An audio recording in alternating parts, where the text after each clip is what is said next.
karena kita bodoh, karena kita tidak mengerti tentang apa itu pemerintahan, tentang apa kuasanya, bagaimana pemimpin yang baik dan benar, itu akan menjadi sebuah kerugian buat kita.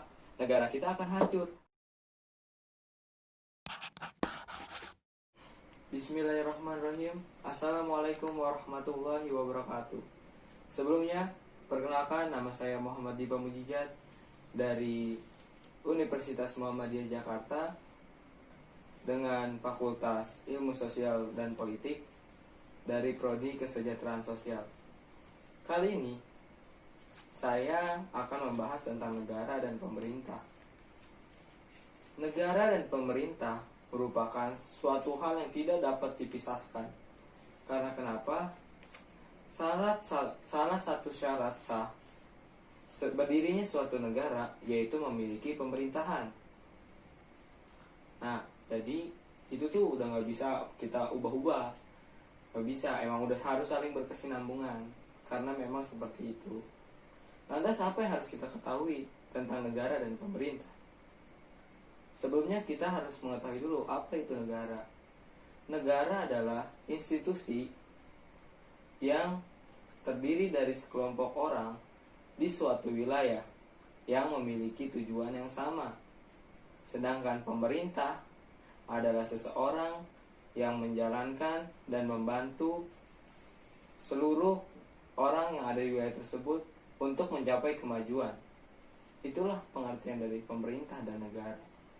Bicara pemerintah dan negara, kita juga harus mengetahui apa yang disebut dengan bentuk negara dan bentuk pemerintahan. Bentuk negara adalah bentuk organisasi negara itu secara keseluruhan.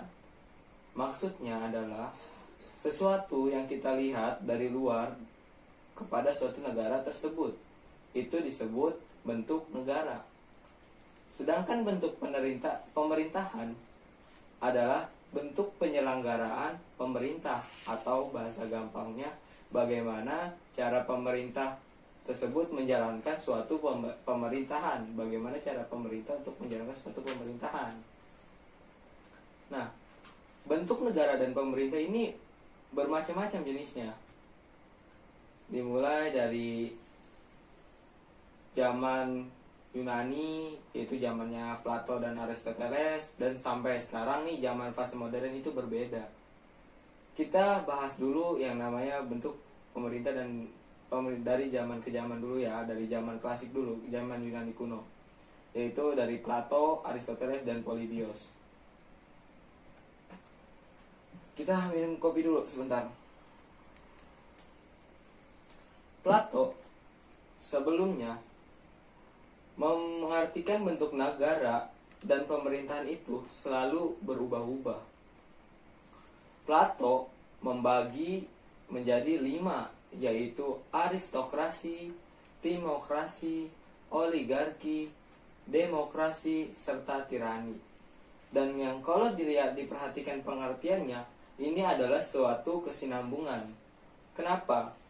Karena aristokrasi memiliki pengertian pemerintahan oleh aristokrat atau cendekiawan, atau kalau orang kitanya menyebutnya orang-orang pintar, tapi sesuai dengan pikiran keadilan atau sesuai dengan tujuan yang sama, sesuai dengan apa yang rakyat inginkan. Namun ketika terjadi permasalahan atau kesalahan, itu akan terjadi namanya bentuk negara timokrasi yang tadi saya bilang itu, yaitu pemerintahan oleh orang-orang yang ingin mencapai kemasyhuran dan kehormatan demi golongan itu sendiri. Jadi itu menjadi sebuah kemunduran dari aristokrasi. Lalu setelah itu terjadilah bentuk negara yang namanya oligarki, yaitu pemerintahan oleh para hartawan. Ini menjadikan pemerintahan diatur oleh orang-orang yang berharta. Jadi orang-orang yang berharta ini memiliki kekuasaan untuk mengatur pemerintahan, sehingga muncullah yang namanya demokrasi. Apa demokrasi? Ketika zaman itu demokrasi dibilang adalah rakyat jelata. Karena rakyat jelata merasa tertindas oleh tadi oligarki, yaitu para hartawan. Oleh karena itu dia ingin bersatu untuk melawan kaum hartawan. Jadi keputusan terbanyak itu pemerintah negara berada di tangan rakyat. Itu yang namanya demokrasi. Namun ketika rakyat semua memegang kekuasaan, bisa terjadi suatu kesalahan lagi. Apa itu? Ketika kita rakyat tidak tahu apa itu pemerintahan, bagaimana cara menjalankan pemerintahan, bagaimana cara menyampaikan hak dan pendapat, yang ada itu bukan malah benar, tapi malah yang terjadi anarki karena tidak tahu apa-apa. Lalu terbentuklah yang namanya tirani. Tirani itu apa? Pemerintahan seorang penguasa yang bertindak secara sewenang-wenang. Jadi untuk memberhentikan aksi anarki itu,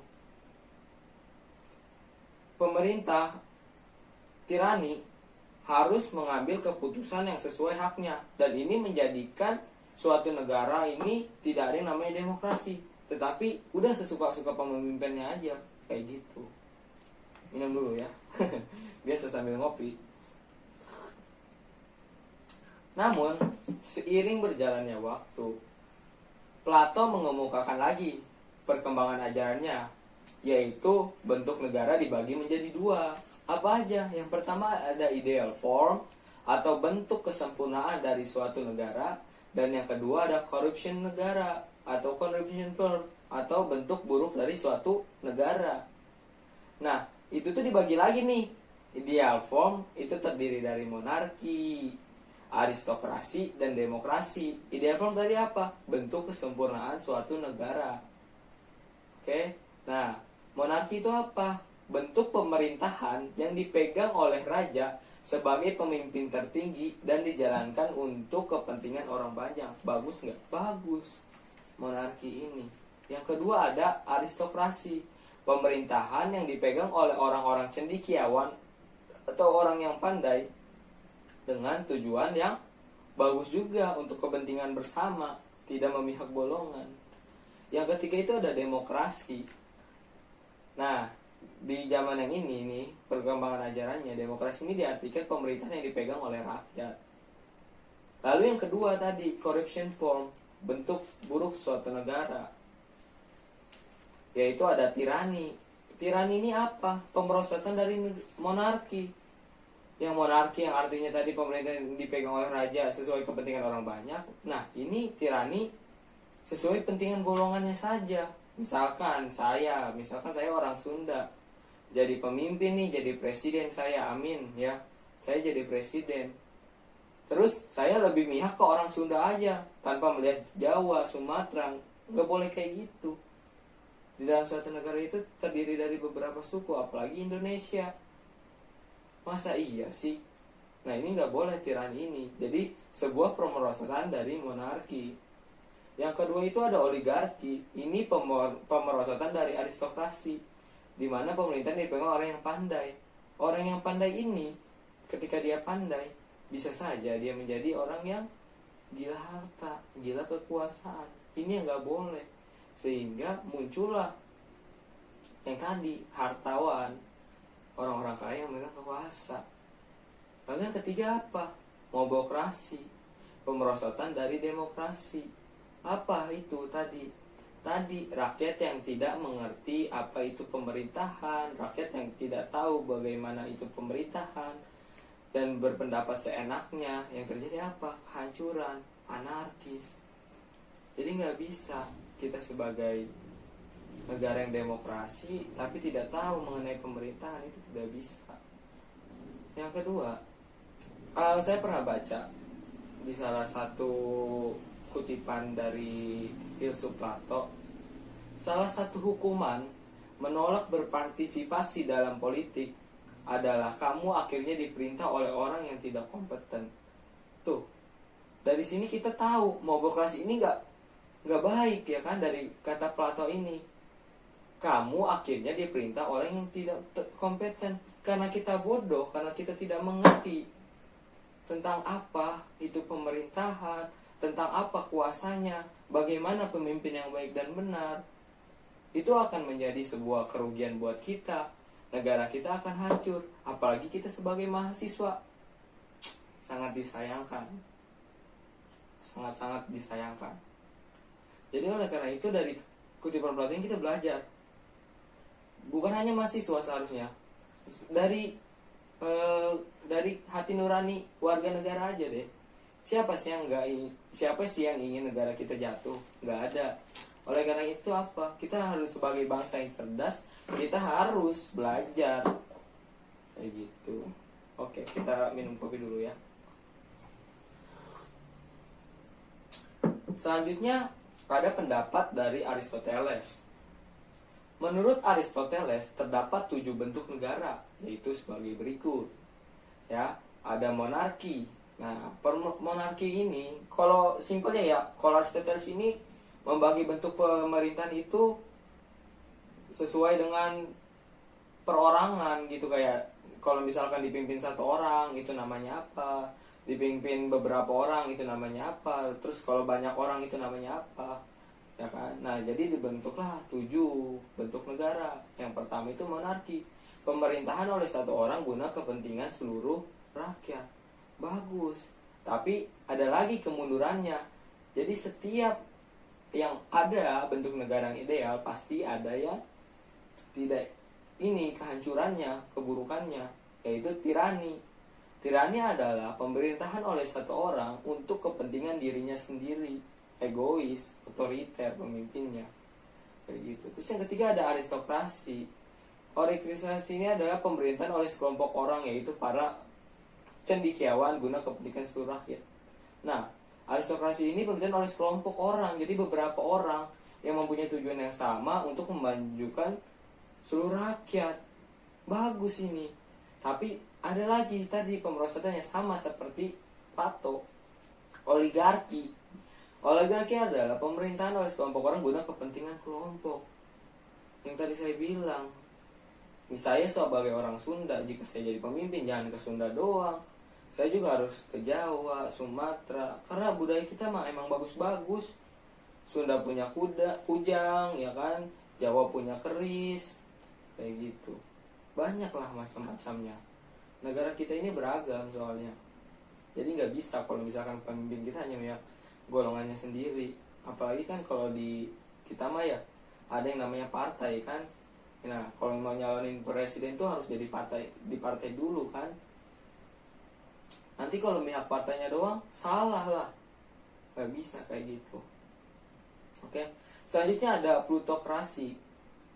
Apa plutokrasi itu? Pemerintahan oleh sekelompok orang kaya guna kepentingan orang-orang kaya. Seperti yang kita lihat. Kalau di negara kita ya, aneh emang. Lagi corona begini aja masih ada yang namanya pawai. Aduh, ada aja emang. Ini sebuah apa? Sebuah kemajuan? Bukan. Kalau kata orang Jawa mah alon-alon, mundur-mundur ini. Bukan mundur lagi, mundur jasa ini mah kalau kata orang Tangerang mah. Beneran. Orang kita lagi sibuk ya ngitin mie ya kan. Kita PSBB di mana-mana. Ini calon pemimpinnya pawai. Nomor hiji, nomor 1, nomor siji. Waduh. Nggak beres ini namanya. Terus juga belum serangan pajar, ya kan? Tahu kali serangan pajar itu apa? Jadi serangan nih, dikasih duit, dikasih sembako, tuh yang namanya plutokrasi itu seperti itu. Terus dia jadi pemimpin biar apa? Buat keluarganya, buat orang-orang kaya juga, tanpa melihat rakyat kita yang seperti rakyat biasa, yang cuma minum kopi saset. Kopinya digunting bukan digiling. Kita mah kopi kapal api. Sebut merek, maaf. Terus ada politea. Politea ini adalah, nah ini yang membedakan si Plato sama Aristoteles itu ini bentuk pemerintahnya. Kalau tadi Plato bilang demokrasi adalah sebuah kemajuan, sebuah negara yang ideal. Namun si Aristoteles ini bilang demokrasi itu sebuah kemunduran. Karena yang berkemajuan adalah politeia, yaitu suatu pemerintahan oleh seluruh orang guna kepentingan seluruh rakyat. Jadi kalau kata si Aristoteles mah politeia, tapi kemundurannya apa? Ya itu demokrasi yang dibilang kemunduran sama si Aristoteles. Negara kita alon-alon. Demokrasi di sini yang dimaksud oleh Aristoteles adalah pemerintahan dari orang-orang yang tidak tahu sama sekali tentang soal pemerintahan. Ini menurut Plato dan Aristoteles ini berbedanya seperti itu. Oke.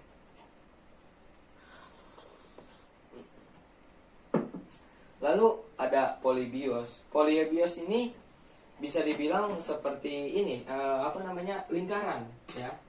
Bisa lingkaran, bisa dijadikan lingkaran.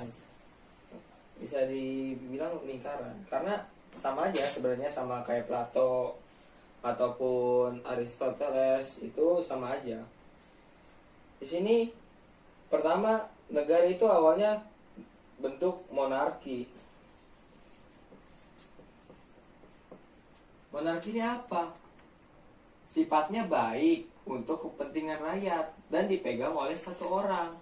Namun seiring berjalannya kemunduran, ada yang namanya tirani.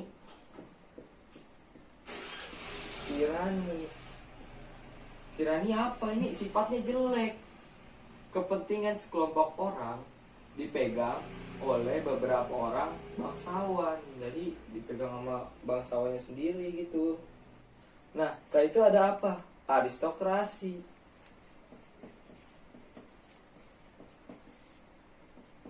Apa aristokrasi? Ini sifatnya baik nih. Kalau aristokrasi nih sifatnya baik, untuk kepentingan umum, dipegang oleh beberapa orang. Jadi aristokrasi itu dipegang oleh sebuah kelompok. Tapi seiring berjalannya waktu, terjadi lagi yang namanya oligarki. Nah, oligarki nih sifatnya jelek untuk kepentingan kelompoknya, dipegang oleh sekelompok. Nah, ini jadi udah sekelompok untuk kelompoknya, nggak boleh kayak begitu. Kemali orang Sunda mah. Ya. Nah, terus ada nih yang namanya demokrasi. Nah, nih baru demokrasi lagi nih. Demokrasi ini menurut Polybios sifatnya baik untuk kepentingan rakyat, dipegangnya pun oleh rakyat. Lalu apa lagi? Ada holokrasi.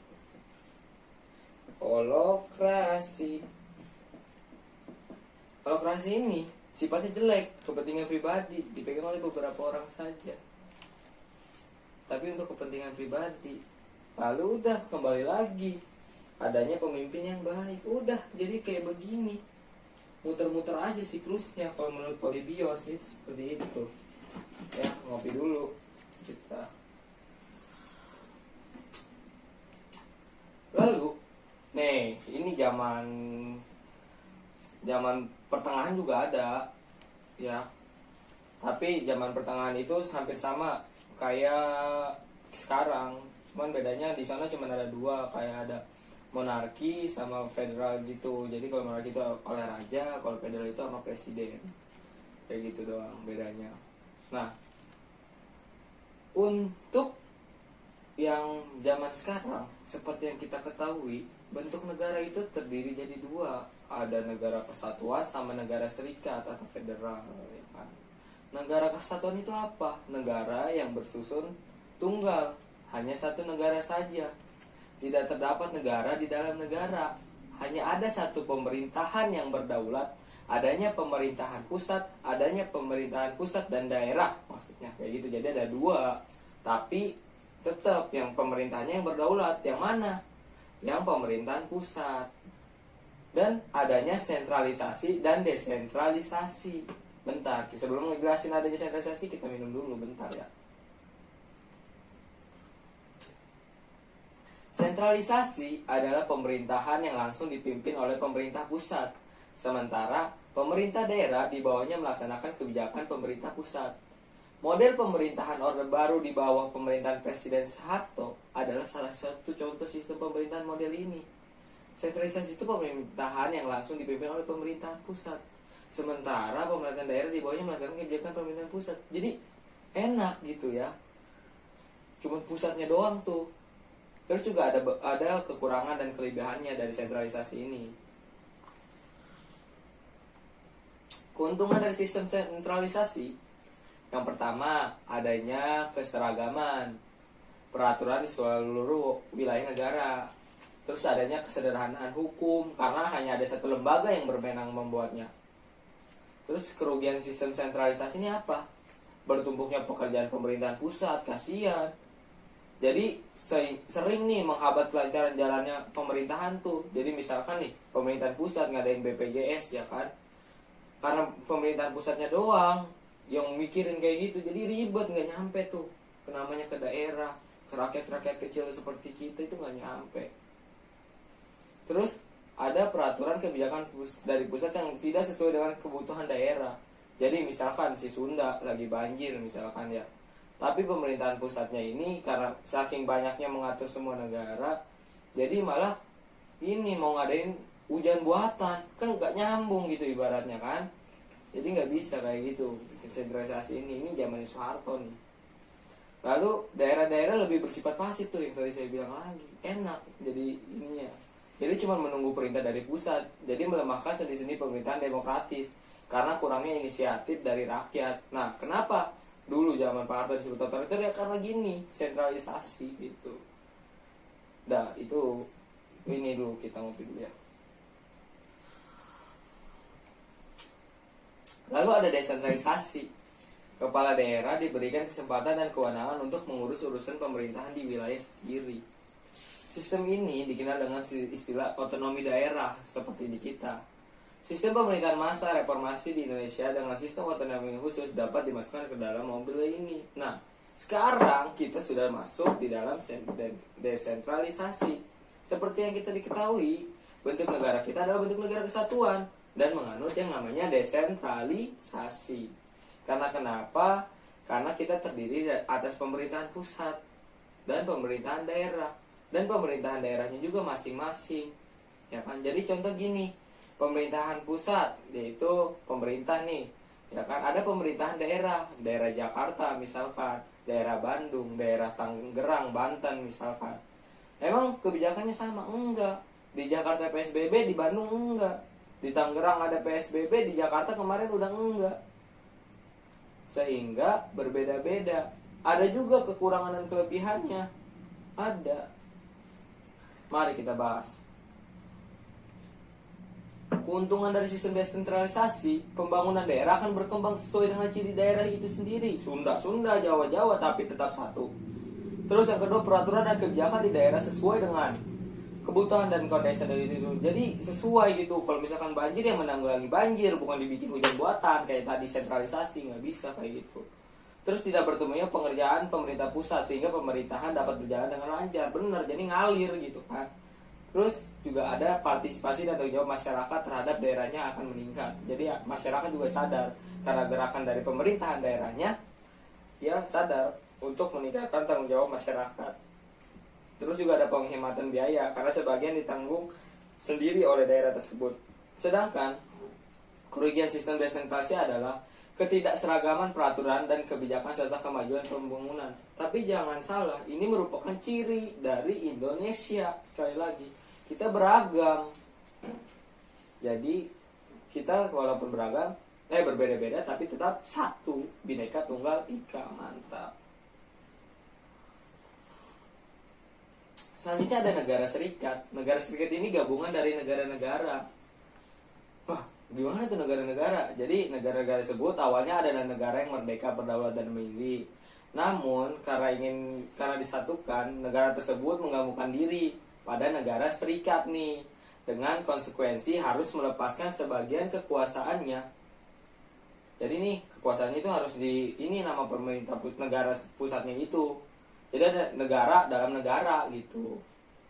Terus juga negara serikat ini dijadi dua juga, ada federasi sama monarki. Jadi kalau yang federasi itu dipimpin oleh presiden seperti Amerika, Rusia dan Brazil. Terus monarki itu raja seperti Malaysia, Uni Emirat Arab sama Inggris.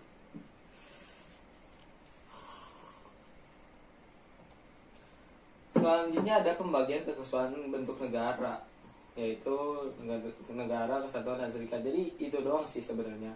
Kalau misalkan bentuk yang sekarang itu cuma ada dua tadi, bentuk negara kesatuan dan serikat. Yang kesatuan cuma ada satu pemerintah pusat, sedangkan serikat terdiri dari negara-negara.